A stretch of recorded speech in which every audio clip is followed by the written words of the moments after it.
Шум строительной техники не утихает ни на минуту. Психоневрологический диспансер строят в 3 этажа. В учреждении будет оказываться специализированная психиатрическая и психотерапевтическая помощь. Электрик янет, вентиляция янет, отопление янет, водопровод янет. Чур балк дейхана, отделочты балк валктана дейхана, 70% бәрін пытызы балк. Хантул дысары, ол әр дейхана благоустройство процентов 30 чахна дейхана, за лест атуғы едіш, политики шуан барг бідейли дәрік снят бідіріуаш. С политики сэр дейхана, дыса куржды даватты едіш, аткосы же хай едіш. Арахы тротуары же няқы жеді, хачақдақ дейіш. Этот бетонный насос доставляет сухой цементный раствор прямо на верхние этажи. Благодаря этой технике процесс стяжки полов упрощается в несколько раз, освобождая рабочих от тяжелой транспортировки песка и цемента. Адам Гагиев занимается укладкой кафеля уже не 1 год. За это время он успел поработать на многих стройобъектах, а здесь начал трудиться несколько месяцев назад.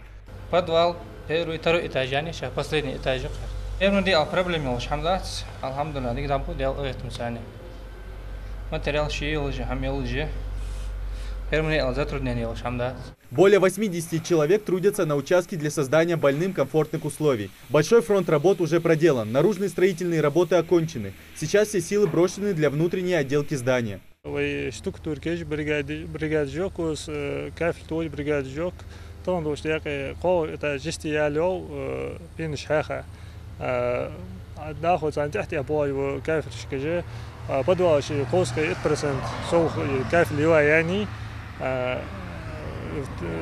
حلقري شو إتاجده وجه يسقط برسنت كيف ليوا يعني قو إتاج كيف ليو جوات نقدر دلي كره سنة دينا يعني بو تخبر يستباع ليرخش بوت يستباع ليرخش دوت خو تودا برا مالر ده سبرجين وجرافيك ده لوخ جوات خو سكيف الستكتور كستيالرت подусная потолок да иниш линолеум додиш линолеум додиш приткуш бокс тогда.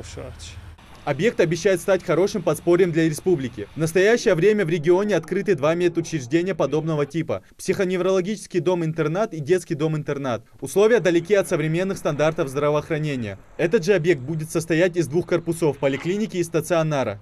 Объект нужно сдать в октябре, однако уже сейчас понятно, что работа идет с опережением графика. Уже в конце августа психоневрологический центр будет готов к эксплуатации. Идрис Ижиев, Рахман Цуров, Новости 24.